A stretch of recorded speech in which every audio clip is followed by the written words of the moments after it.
Welcome to crack TNPSC YouTube channel. நம்ம கான்ஸ்டியூஷன்லேருந்து எல்லா பார்ட்ஸையும் லைனாக பார்த்துட்ருக்கோம். ஸோ இந்த கிளாஸில் பார்த்திங்கன்னா பார்ட் 5 பற்றி பார்ப்போம். இதுக்கு ப்ரீவியஸாக பார்த்திங்கன்னா எல்லா பார்ட் 4 வரைக்கும், பார்ட் 4 அண்ட் பார்ட் 4A வரைக்கும் பார்த்துட்டோம். ஸோ இந்த இதிலேருந்து ஆர்டிக்கல் வைஸ் நம்ம கான்செப்ட்ஸை புரிஞ்சிக்கலாம். ஓகேயா? இப்போ நம்ம என்னென்னா டாபிக் வைஸாக பார்க்காம ஜஸ்ட் ஆர்டிக்கல் என்ன சொல்லுது, கோராக ஆர்டிக்கல் என்ன சொல்லுது அண்ட் ஆர்டிக்கலோட கண்டென்ட் என்ன, அதை தான் இப்போ பார்த்துட்டு இருக்க போகிறோம். ஓகே. ஸோ ஆக்சுவலாக பார்ட் 5 வந்து பார்த்திங்கன்னா ரொம்ப லார்ஜாக இருக்கும். ஸோ அதனால் பார்ட் 5 பார்த்திங்கன்னா ஒரு சாப்டராக பார்க்க போகிறோம். ஃபார் எக்ஸாம்பிள் பார்ட் 5 வந்து பார்த்திங்கன்னா யூனியன் கவர்மெண்ட்டை பற்றி பேசுது. ஓகேங்களா? நல்லா புரிஞ்சுக்கோங்க. இந்த கவர்மெண்ட்டுன்ற வார்த்தையை நிறைய பெர்ஸ்பெக்டிவில் புரிஞ்சுக்கலாம். இங்கே பார்த்தீங்கன்னா இந்த இடத்துல இந்த யூனியன்னு சொல்கிறது வந்து பார்த்திங்கன்னா கவர்மெண்ட்டோட 3 ஆர்கன்ஸை பற்றி பேசும். ஒன்று வந்து பார்த்திங்கன்னா எக்ஸிக்யூட்டிவ், ஒன்று லெஜிஸ்லேச்சர், அடுத்து ஜுடிஷரி. ஓகேங்களா? அதாவது யூனியன் லெவலில் இருக்க எக்ஸிக்யூட்டிவ், லெஜிஸ்லேச்சர், ஜுடிஷரி, இதை தான் இந்த பார்ட் 5 பார்ப்போம். பார்ட் 6 வந்து பார்த்திங்கன்னா ஸ்டேட்ஸில் இருக்க எக்ஸிக்யூட்டிவ், லெஜிஸ்லேச்சர் அண்ட் ஜுடிஷரி பற்றி பார்ப்போம். ஓகே. ஸோ இந்த டாப்பிக்கு அண்ட் ஆர்டிக்கல் வைஸ் எது ஸ்டார்ட் ஆகும்னா எக்ஸிக்யூட்டிவில் ஸ்டார்ட் ஆகும், அடுத்து லெஜிஸ்லேச்சர், அடுத்து தான் ஜுடிஷரி வரும். ஓகேயா? ஸோ இப்போ இனிஷியலாக நம்ம வந்து பார்த்தோன்னா எக்ஸிக்யூட்டிவ் தான் நம்ம ஆரம்பிக்க போகிறோம். ஓகேயா? ஸோ பியூர்லி இந்த கிளாஸ் ஃபுல்லாக பார்த்திங்கன்னா எக்ஸிக்யூட்டிவ் ரிலேட்டடாக தான் இருக்கும். ஸோ ஸ்டெப் பை ஸ்டெப் நம்ம சின்ன சின்ன விஷயம்லாம் இருக்குது. ஸோ அதெல்லாம் கொஞ்சம் ஒழுங்காக நோட்ஸ் எடுங்க. ஓகே. ஸோ ஃபார் எக்ஸாம்பிள் இனிஷியலாக பார்த்திங்கன்னா executive.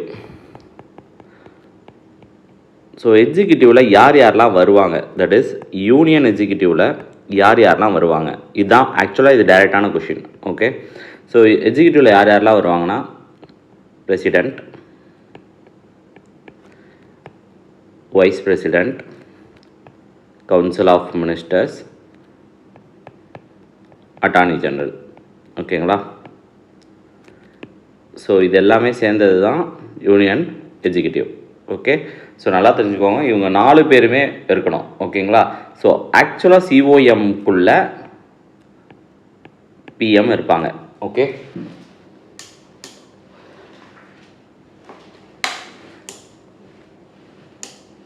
Okay. So president, vice president, சிஓஎம்னா பிரைம் மினிஸ்டரும் சேர்ந்து தான் சிஓஎம், அப்புறம் அட்டார்னி ஜெனரல். ஓகே. ஸோ அடுத்து இன்னொரு விஷயம் நல்லா தெரிஞ்சுக்கணும்.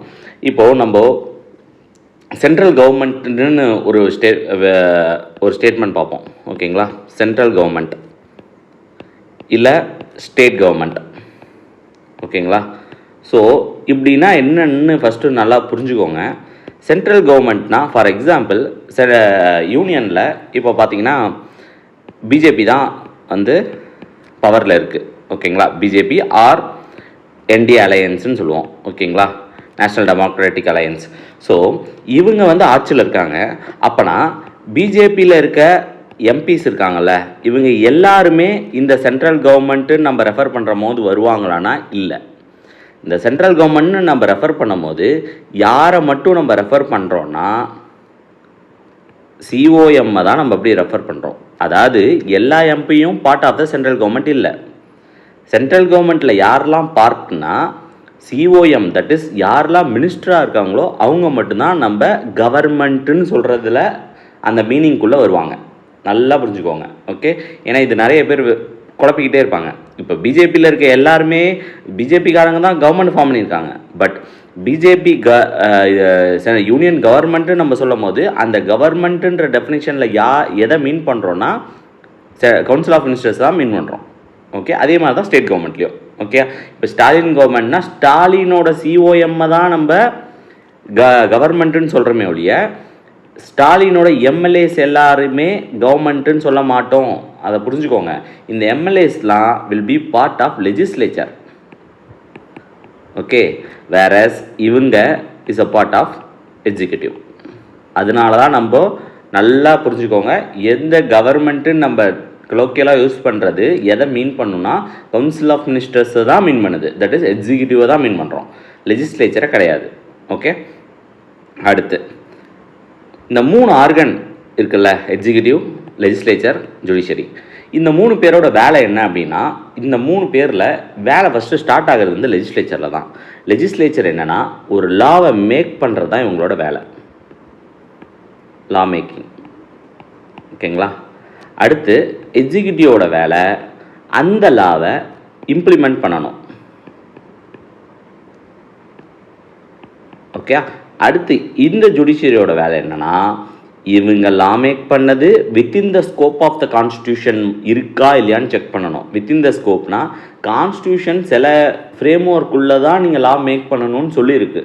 அதுக்குள்ளே தான் இவங்க லா மேக் பண்ணியிருக்காங்களான்னு என்ஷூர் பண்ண வேண்டிய ஆர்பிட்ரேட்டர் இல்லை அந்த அந்த ரூல்ஸுக்குள்ளே தான் இருக்கான்னு செக் பண்ணுற ஒரு ஆள் தான் ஜுடிஷரி. ஓகே. அண்ட் இம்ப்ளிமெண்டேஷனையும் அவங்க அப்படி தான் பார்ப்பாங்க. ஃபார் எக்ஸாம்பிள் இம்ப்ளிமெண்டேஷன் எப்படின்னா லா என்ன சொல்லுதோ அதை தான் இவங்க கிரவுண்ட் லெவலில் இம்ப்ளிமெண்ட் பண்ணுறாங்களா. ஃபார் எக்ஸாம்பிள் லா வந்து ஒரு அஃபென்ஸுக்கு 1000 rupees ஃபைன்னு சொல்கிறாங்கன்னா இவங்க கிரவுண்டில் 1000 தான் வாங்குறாங்களா அப்படின்றதெல்லாம் இன்ஷூர் பண்ணுறது தான். இப்போ சப்போஸ் 1000 வாங்காமல் 2000 கேட்குறாங்கன்னா we can approach the court. Okay, அவங்க மேலே கேஸ் போடலாம். ஓகே.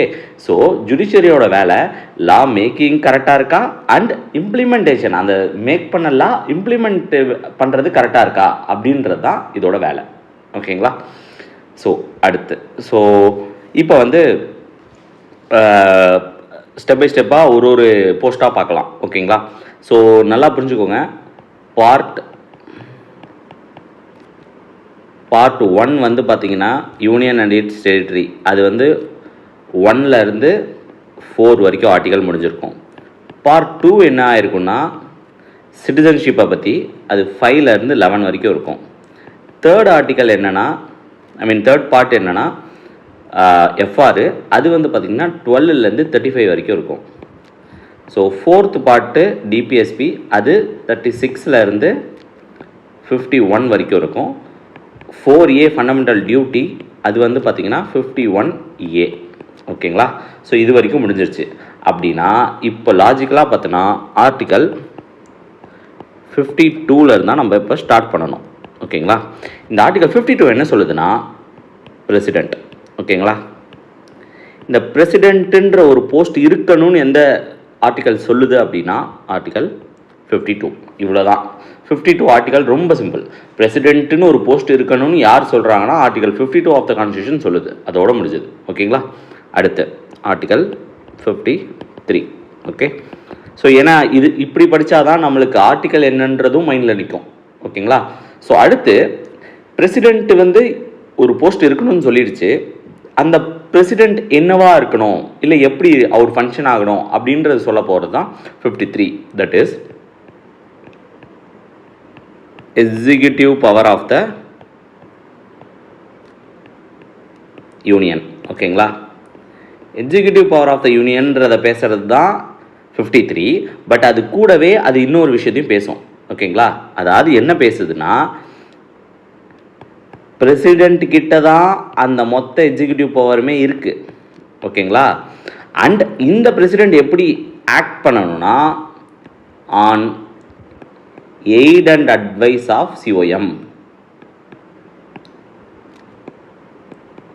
ஓகேவா? ஸோ இது இப்போது எக்ஸிக்யூட்டிவ் பவர் யார்கிட்ட இருக்குன்னா பிரசிடெண்ட் இருக்குது. பிரசிடெண்ட் எப்படி ஆக்ட் பண்ணணும்னா அந்த aid and advice of COM. And president அந்த எக்ஸிக்யூட்டிவ் பவர் எப்படி என்ஜாய் பண்ணுவார்னா த்ரூ COM. ஓகேங்களா? COM வேலை வாங்கி தான் அது பண்ணுவார். பட் அந்த வேலையை என்ன செய்யணுன்றது COM தான் சொல்லும். அந்த வேலையை முடிச்சுக்கிறதும் COM தான் பண்ணி கொடுக்கணும். ஓகேங்களா? இப்படி தான் இருக்கும். அண்ட் 53ல் இன்னொரு முக்கியமான விஷயம் இருக்குது. ஓகேங்களா? ஸோ இந்த ஆர்டிக்கல் 53 தான் supreme commander of armed forces, supreme commander of defence force. Okay. So இது யாருன்னா பிரசிடெண்ட். ஓகே. ஸோ சுப்ரீம் கமாண்டர்னு எந்த ஆர்டிக்கல் சொல்லுது அப்படின்னா 53 தான் சொல்லுது. ஓகேங்களா? 53 2 விஷயத்தை பற்றி பேசுது. Executive power of the union தான் கோராக பேசுது. அதை எப்படி அவர் இது பண்ணுவார்னா என்ஜாய் பண்ணுவார்னா அந்த aid and advice of COM. அதை எப்படி அவர் இம்ப்ளிமெண்ட் பண்ணுவார்னா த்ரூ COM. ஓகேங்களா. அதாவது மினிஸ்டர்ஸை வச்சு தான் அவர் எல்லா வேலையும் பண்ணிப்பார், அதுதான் அவங்க சொல்ல வராங்க. பட் அந்த மினிஸ்டர்ஸ் என்ன செய்யணுன்றதை மினிஸ்டர்ஸ் மொத்தமாக சேர்ந்து தான் டிசைடும் பண்ணுவாங்க, ஓகேங்களா. ஏன்னா இங்கே பிரசிடென்ட்டுன்றது ஒரு நாமினல் போஸ்ட். நாமினல் போஸ்ட்னா என்னென்னா அவருக்கு ரியல் பவர்ஸ்லாம் கிடையாது. இங்கே நாமினல் ரியல்னு 2 வார்த்தை இருக்குது. நாமினல்னால் பேருக்காக, ரியல்னா அவங்கள்ட்ட தான் உண்மையான அதிகாரமே இருக்குது, ஓகேங்களா. இங்கே சிஓஎம் தான் பெரிய ஆளுங்க, ஓகேங்களா. ஓகே, ஸோ அடுத்து இதில் என்னென்னா இன்னொரு வார்த்தை என்னென்னா இந்த சிஓஎம்மை ரியல் எக்ஸிக்யூட்டிவ்னு சொல்லுவாங்க, ஓகேங்களா. இவரை நாமினல் எக்ஸிக்யூட்டிவ்னு சொல்கிற மாதிரி பிரசிடெண்ட் வந்து நாமினல் எக்ஸிக்யூட்டிவ். ஓகே, ஸோ இதெல்லாம் வந்து பார்த்திங்கன்னா குமுலேட்டிவாக ஒரு இடத்துல நம்மளுக்கு ஹெல்ப்ஃபுல்லாக இருக்கும். சில கொஷின்ஸில் இந்த ஒரு வார்த்தையை மட்டுமே வச்சு கேட்கலாம், ஓகேங்களா. ஸோ சில இதை அடிஷ்னலாக நாங்கள் சொல்கிறது எல்லாத்தையும் கொஞ்சம் நோட் பண்ணிக்கிட்டே வாங்க, ஓகே. ஸோ அடுத்து ஸோ இப்போ பிரசிடெண்ட்டு வந்து 52ல் சொல்லியாச்சு, 53ல் அவரோட வேலை என்ன அதை சொல்லியாச்சு. அடுத்து எலெக்ஷன், அவர் எப்படி ஆக்ட் பண்ணுறாங்க. ஆர்டிகல் 54 வந்து election of president. Okay, so election of பிரசிடெண்ட்டை பேசுறது தான் ஆர்டிகல் 54. ஸோ இது எப்படி எலெக்ஷன் நடக்கும் அப்படின்றத விட இதில் இந்த ஆர்டிக்கலில் எப்படி யார் வந்து இந்த எலெக்ஷனில் ஓட்டு போடுவாங்க அப்படின்றத பற்றி தான் ஆர்டிகல் 54. அந்த எலெக்ஷன் எப்படி நடக்கணுன்றதை சொல்கிறது ஆர்டிகல் 55. மேனர் ஆஃப் எலெக்ஷன் வந்து அடுத்த ஆர்டிகல். எலெக்ஷனில் யார் ஓட்டு போடுவாங்க அதுக்கு இங்கே ஒரு வார்த்தை வச்சுருக்கோம், எலக்டோரல் காலேஜ், ஓகேங்களா. பிரசிடெண்ட் எலெக்ஷனுக்கு யார் இந்த எலக்டோரல் காலேஜில் யாரெல்லாம் மெம்பர்ஸோ அவங்க மட்டும்தான் பிரசிடெண்ட் எலெக்ஷனில் ஓட்டு போட முடியும், ஓகேங்களா. இந்த எலக்டோரல் காலேஜ்னால் என்னென்னா இது ஒன்றும் ஒரு இன்ஸ்டியூஷன் ஒன்றும் கிடையாது. எலக்டோரல் காலேஜ்னால் அதுக்குள்ளே ஒரு சார்ட் ஆஃப் மெம்பர்ஸ்லாம் வருவாங்க, அவங்கெல்லாம் தான் சேர்ந்தது தான் எலக்டோரல் காலேஜ், ஓகேங்களா. ஸோ முக்கியமான இது ஃபஸ்ட்டு யாரெல்லாம் வருவாங்கன்னா எலெக்டடுன்ற வார்த்தை நிச்சயமாக இருக்கணும். அதாவது எலெக்ஷன் ஆஃப் பிரசிடெண்ட்டில் எலெக்டடுன்ற வார்த்தை இல்லாமல் இருக்கவே கூடாது, ஓகேங்களா. Elected members of Lok Sabha and Rajya Sabha. அடுத்து elected members of legislative assemblies of the states. அடுத்து இன்னும் ஒரு விஷயம் இருக்கு, elected members of UT with legislature. இப்போ நல்லா புரிஞ்சுக்கோங்க, யூடிஸ் வித் லெஜிஸ்லேச்சரில் இப்போ வரைக்கும் யார் யாரெல்லாம் இருக்காங்கன்னா என்சிடி டெல்லியும் பாண்டிச்சேரியும். இதுக்கப்புறமேட்டு ஆக்சுவலாக பார்த்தீங்கன்னா ஜம்மு அண்ட் காஷ்மீர் வந்து ஒரு யூடி ஆக்குனாங்க, அண்ட் யூடி வித் லெஜிஸ்லேச்சராக தான் இருக்குது. பட் இது வரைக்கும் அதுக்கு அமெண்ட்மெண்ட்டுக்குள்ளே இந்த எலக்டோரல் காலேஜ்குள்ளே வர்றதுக்கு அது இன்னும் வரலை, ஓகேங்களா. ஸோ இது இவ்வளோ தான். ஸோ இப்போ ஈஸியாக ஞாபகம் வச்சுக்கணுன்னா நாமினேட்டட் மெம்பர்ஸ் வரவே மாட்டாங்க. லெஜிஸ்லேட்டிவ் கவுன்சில்னு இருக்கும் சில ஸ்டேட்ஸ்லலாம், ஓகேங்களா. அந்த லெஜிஸ்லேட்டிவ் கவுன்சிலில் இருக்கவங்க எலெக்ஷனுக்கு ஓட்டு போடவே முடியாது, ஓகேங்களா. இதை மட்டும் நல்லா ஞாபகம் வச்சுக்கோங்க. எலெக்டட் மெம்பர்ஸாக இருக்கணும், தட் இஸ் எம்பியாக இருக்கணும், இல்லைனா எம்எல்ஏவாக இருக்கணும், அவ்வளோதான், ஓகேங்களா. ஸோ இதுலேயே பார்த்தீங்கன்னா எலெக்டடாக இருக்கணும், எம்எல்சி கிடையவே கிடையாது. ஸோ இதுலேயும் எலெக்டடாக தான் இருக்கணும். ஏன்னா இதில் சிலவங்க நாமினேட்டட் இருப்பாங்க, அவங்களாம் வரக்கூடாது, அவ்வளோதான். ஸோ அடுத்து 55 ஆர்டிக்கல் 55. ஆர்டிக்கல் 55 என்ன சொல்லுதுன்னா மேனர் ஆஃப் எலெக்ஷனை சொல்லுது.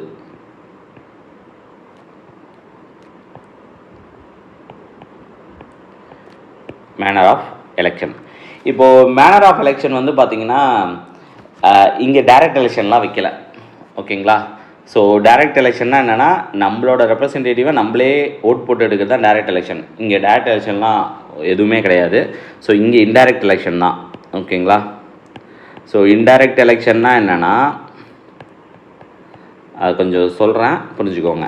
இன்டைரக்ட் எலெக்ஷன்னா இப்போ இவரை தான் எலெக்ட் பண்ணோன்னு வச்சுக்கோங்க. இதுதான் சிட்டிசன், இங்கே இருக்கிறது தான் சிட்டிசன். இப்போது நம்ம எல்லாரும் சேர்ந்து, எல்லா சிட்டிசன்ஸும் சேர்ந்து ஒருத்தவரை எலெக்ட் பண்ணோம். ஃபார் எக்ஸாம்பிள் இவர் எம்எல்ஏ, இல்லைன்னா இவர் பேர் தான் எம்பி. ஓகேங்களா. இந்த மாதிரி நிறைய எம்எல்ஏ எம்பிஸ் இருப்பாங்களா. ஸோ இந்த கிரவுண்டில் அதிகமான ஆளுங்க இருப்பாங்க, இங்கே அதை விட கம்மியாக தான் இருக்கும். ஸோ இந்த எம்எல்ஏஸ் அண்ட் எம்பிஸ் நம்மளுக்காக இவர் எலெக்ட் பண்ணுவாங்க. இதுதான் இன்டைரக்ட் எலெக்ஷன். டைரக்ட் எலெக்ஷன்னா எம்எல்ஏ எலெக்ஷன் தான் டைரக்ட், எனக்கான ரெப்ரசன்டேட்டிவை நானே எலெக்ட் பண்ணுவேன். ஆனால் இங்கே இந்திய சிட்டிசன்ஸ்க்கான ரெப்ரசன்டேட்டிவை இன்டைரக்டாக நடுவில் ஒருத்தர் வந்து தான் எலெக்ட் பண்ணுவார். அதனால தான் இது இன்டைரக்ட் எலெக்ஷன் சொல்கிறாங்க. அடுத்தது இங்கே வந்து பார்த்திங்கன்னா நார்மலாக நம்ம டைரக்ட் எலெக்ஷனில் ஃபஸ்ட்டு பாஸ்ட் த போஸ்ட் இந்த சிஸ்டம் தான் ஃபாலோ பண்ணுவாங்க.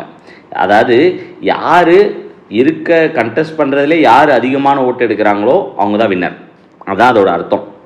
First past the post, winning லைனை யார் ஃபஸ்ட்டு கடக்கிறாங்களோ அவங்க தான் வின்னர். யார் அதிகமான வாக்கு எடுக்கிறாங்களோ அவங்க தான் வின்னர். இதுவே எம்பி எலெக்ஷனில், எம்பி எலெக்ஷனில் பாரு, பிரசிடென்ட் எலெக்ஷனில் ப்ரொபோஷ்னல் ரெப்ரசன்டேஷன் ஒரு சிஸ்டம் இருக்குது. இதை தான் ஃபாலோ பண்ணுறோம். ப்ரொபோஷ்னல் ரெப்ரசன்டேஷன்னா என்னென்னா, இந்த எலெக்ஷனில் நிற்கிறதுலையே யார் ஃபஸ்ட்டு 50% ஓட்டு எடுக்கிறாங்களோ அவங்க தான், தட் இஸ் ஜெயிக்கிற கேண்டிடேட் வந்து பாதி எலக்டோரல் காலேஜோட சப்போர்ட்டோடு தான் ஜெயிப்பாங்க. ஓகேங்களா. அது வரைக்கும் அந்த சிஸ்டம் வந்து பார்த்திங்கன்னா இங்கே ஓட்டே என்னென்னா சிங்கிள் டிரான்ஸ்ஃபரபிள் ஓட்டுன்னு சொல்லுவாங்க. ஓகேங்களா.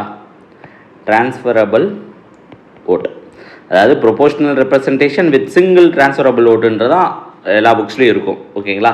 இப்போ நம்ம போடுற ஓட்ஸு நார்மலாக எம்எல்ஏ எலெக்ஷன், எம்பி எலெக்ஷனில் போடுற ஓட்டு வந்து டிரான்ஸ்ஃபரபிள் ஓட்டும் கிடையாது, அங்கே ப்ரொபோஷ்னல் ரெப்ரசன்டேஷன் சிஸ்டமும் கிடையாது. பட் இங்கே என்ன பண்ணுவாங்கன்னா, இதுதான் ஓட் ஷீட்டுன்னு வச்சுக்கோங்களேன். இப்போ ரெண்டு பேர் இல்லை 4 பேர் நிற்கிறாங்கன்னு வச்சுப்போம். ஸோ இங்கே என்ன நடக்கும்னா, 2 பேர் நின்னா ஈஸியாக எவனாவது ஒருத்தவன் 50% எடுத்துருவான். ஓகேங்களா. சப்போஸ் 4 பேர் நிற்கிறாங்கன்னு வச்சுக்கோங்க, 1 2 3 4, இப்போ 4 இருக்கும். ஸோ இந்த 4 என்னென்னா ப்ரிஃபரன்ஸு. என்னோடய ஃபஸ்ட் ப்ரிஃபரன்ஸை ஃபார் எக்ஸாம்பிள் 4 பேர் யாருன்னா ஏபிசிடின்னு வச்சுக்கோங்களேன். என்னோடய ஃபஸ்ட் ப்ரிஃபரன்ஸ் ஏ, செகண்ட் ப்ரிஃபரன்ஸ் டி, அடுத்து சி, அடுத்து பி, இப்படி இருக்கும். இப்போது சப்போஸ் ஃபஸ்ட்டு எண்ணுவாங்க எல்லாத்துலேயும், ஃபஸ்ட் ப்ரிஃபரன்ஸ் ஓட்டெலாம் எண்ணுவாங்க. ஃபஸ்ட் ப்ரிஃபரன்ஸ் ஓட்டு வந்து 50% சப்போர்ட் வந்து ஏகே கிடச்சிருச்சுன்னு வச்சுக்கோங்களேன், அப்போவே விட்டுருவாங்க கவுண்டிங்கை, ஏ தான் வின்னர்னு அறிவிச்சிருவாங்க. சப்போஸ் ஃபஸ்ட்டு வந்து எண்ணுறாங்க ஃபஸ்ட் ப்ரிஃபரன்ஸ் ஓட்டலாம், அதில் யாருக்குமே 50%க்கு மேலே ஓட்டு எடுக்கலன்னு வச்சுக்கோங்க, என்ன பண்ணுவாங்கன்னா கடைசியாக இருக்காங்கல்ல அந்த ப்ரிஃபரன்ஷியல் எல்லா ஓட்டையும் எண்ணிட்டு யார் ரொம்ப கம்மியாக இருக்காங்களோ கடைசி ப்ரிஃபரன்ஸில் இருக்க எல்லாரோடதையும் எடுப்பாங்க. எடுத்து அடுத்தடுத்த இப்போ பின்னு வச்சுக்கோங்க, இன்னொரு இடத்துல ட்ரான்ஸ்ஃபர் பண்ணுவாங்க. ஓகேங்களா. அது கொஞ்சம் ஒரு காம்ப்ளிகேட்டடான அது ஒரு ப்ராசஸ்ஸு.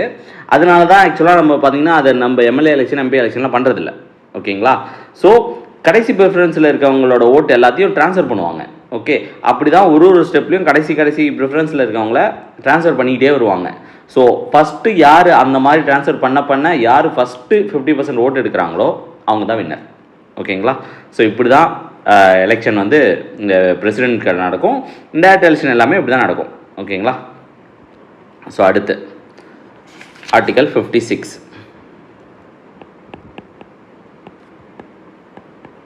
ஓகே. ஆர்டிகல் 56 வந்து பார்த்தீங்கன்னா டேர்ம் ஆஃப் பிரசிடெண்ட் வந்து எவ்வளோ இயருக்கு இருப்பார்னா 5 இயர்ஸு. ஓகேங்களா. 5 இயர்ஸ் டேர்ம்ஸ் தான் இருக்க முடியும். பட் அதுக்கு நடுவில் என்ன பண்ணலான்னா ரிசைன் பண்ணலாம். இந்த ரிசைன் பண்ணும்போது லெட்டர் யார்கிட்ட கொடுப்பாருன்னா வைஸ் பிரசிடெண்ட்டை கொடுப்பாரு. இல்லை செகண்ட் ப்ராசஸ் யார்கிட்டனா இம்பீச்மெண்ட் பண்ணலாம். ஓகேங்களா. அவரை இம்பீச் பண்ணி ரிமூவ் பண்ணலாம். ஓகே. ஸோ இந்த இம்பீச்மெண்ட்டை பற்றி எந்த ஆர்டிக்கல் சொல்லுதுன்னா ஆர்டிக்கல் 61 சொல்லுது. ஓகேங்களா. இல்லை அவர் வந்து பார்த்திங்கன்னா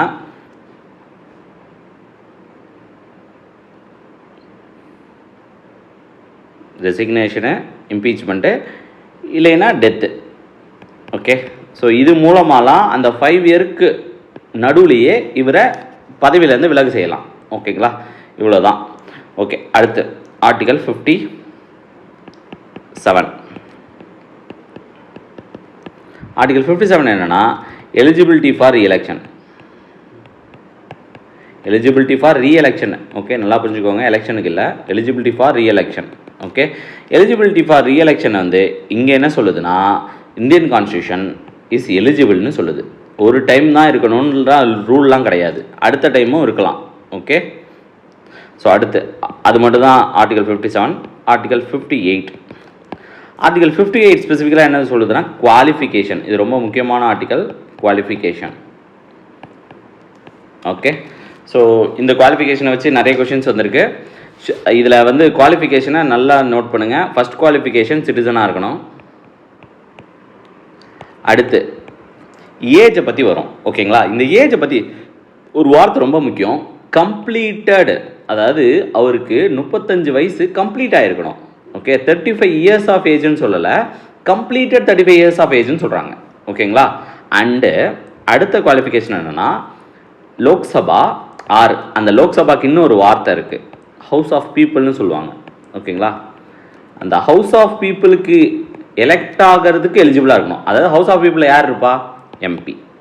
அந்த லோக்சபா எம்பிக்கு ஒரு குவாலிஃபிகேஷன் இருக்கும்ல, அந்த வேற குவாலிஃபிகேஷன் எல்லாத்தையும் சாட்டிஸ்ஃபை பண்ணுற மாதிரி ஒரு ஆளாக இருக்கணும்.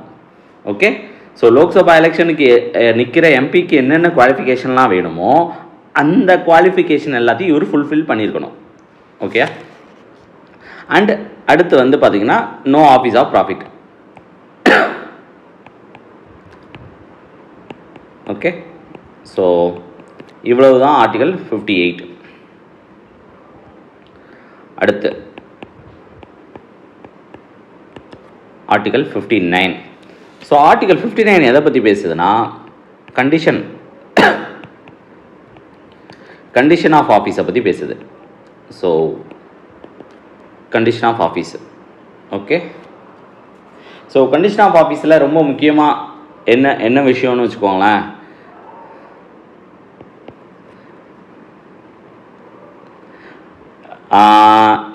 இவர் ஆஃபீஸில் ரொம்ப முக்கியமானது என்னென்னா, இவர் ஆஃபீஸில் இருக்கும் போது இவரோட அலவன்சஸ் இல்லை எமோலுமெண்ட்ஸ், அதாவது அவரோட ஆஃபீஸில் இருக்கும் போது ஒரு சலுகை இருக்கும்ல, அவருக்குன்னு இந்த ப்ரிவிலேஜ், அந்த அலவன்ஸ், சேலரி, இது எதையுமே you cannot diminish during the term of his office. ஓகேங்களா, diminish during the term of his ஆஃபீஸ்னால் என்னென்னா, ஃபார் எக்ஸாம்பிள் பிரசிடெண்ட் எலெக்ட் ஆகிடுவார். எலெக்ட் ஆனதுக்கப்புறம் ஆளுங்கட்சியோட பில்லுக்கெலாம் அசன்ட் கொடுக்காமல் இருக்கார், இல்லை ஆளுங்கட்சி மேக் பண்ணுற லாவுக்கு இவர் ஏதாவது கட்டையை போடுறாருன்னு வச்சுக்கோங்க. ஸோ அந்த பட்சத்தில் ஆளுங்கட்சி வந்து இவருக்கு கொடுக்குற அலவன்சஸ் அண்ட் ப்ரிவிலேஜஸ் இல்லை எமோல்மெண்ட்ஸில் கை வைக்கக்கூடாது. அதனால தான் இதை டிமினிஷ் பண்ணக்கூடாதுன்றாங்க. ஓகேங்களா, allowances cannot be diminished during the term of his office. Okay, இது ஒன்று. அடுத்தது இவர் எம்பியாவோ எம்எல்ஏவாவோ ஆஃபீஸ்க்கு வரும்போது இருக்கக்கூடாது. ஓகேங்களா, அதாவது எம்பியாவோ எம்எல்ஏவோ இருந்தால் அந்த பதவியை விலகிட்டு தான் இங்கே வந்து சேர்ந்துக்கணும். ஓகே, ஸோ இவ்வளோ தான். இதுக்கு மேலே வேறு ஒன்றும் ரொம்ப இன்டெப்த்தாலாம் இந்த ஆர்டிக்கல் இல்லை. ஓகேங்களா, ஏன்னா இந்த ஆர்டிக்கல் என்னன்றதே நீங்கள் தெரிஞ்சுக்கிட்டாலே போதும், அதுலேருந்தே எக்ஸ்பிளைன் பண்ணிடலாம் ஈஸியாக. ஓகேங்களா, ஸோ அடுத்து ஆர்டிகல் 60. ஆர்டிகல் 62 அண்ட் எக்ஸ்டென்ட் ஒரு நல்ல ஆர்டிக்கல். ஏன்னா ஆர்டிகல் 60ல் நிறைய குழப்பம் வரும். For example oath and affirmation சொல்லுவாங்க. ஓத் ஆர் அஃபர்மேஷன், அதாவது பதவி பிரமாணத்தை தான் அப்படி சொல்கிறோம். ஓகேங்களா, ஓத் ஆர் அஃபர்மேஷனில் இப்போ பார்த்தோன்னா இவருக்கு யார் அந்த பதவி பிரமாணம் பண்ணி வைப்பான். ஏன்னா இங்கே நிறைய டைம் என்ன ஆகிடும்னா, நம்மளுக்கே தெரியாமல் என்ன பண்ணிடுவோம்னா வைஸ் பிரசிடென்ட்னு சொல்லிடுவோம். பட் அது தப்பு. ஓகேங்களா, இவருக்கு யார் பதவி பிரமாணம் பண்ணி வைப்பார்னா சீஃப் ஜஸ்டிஸ் ஆஃப் இந்தியா. ஓகேங்களா, இதுதான் கரெக்டு. ஓகே, நிறைய டைம் இது ஒரு குழப்பம் வரும். ஓகேங்களா, பட் அது ரொம்ப முக்கியம். இவருக்கு சீஃப் ஜஸ்டிஸ் ஆஃப் இந்தியா தான் இவருக்கான ஓத்தை எடுத்து கொடுப்பாரு. ஓகே, ஸோ அடுத்து ஆர்டிக்கல் 61. ஓகேங்களா, ஆர்டிகல் 61 இருக்கிற இப்போ வரைக்கும் பார்த்த ஆர்டிகல்ஸ்லேயே ரொம்ப இம்பார்ட்டண்ட்டான ஆர்டிக்கல் இதுதான். ஓகே, ஸோ ஆர்டிகல் 61 என்ன சொல்லுதுன்னா, இம்பீச்மெண்ட்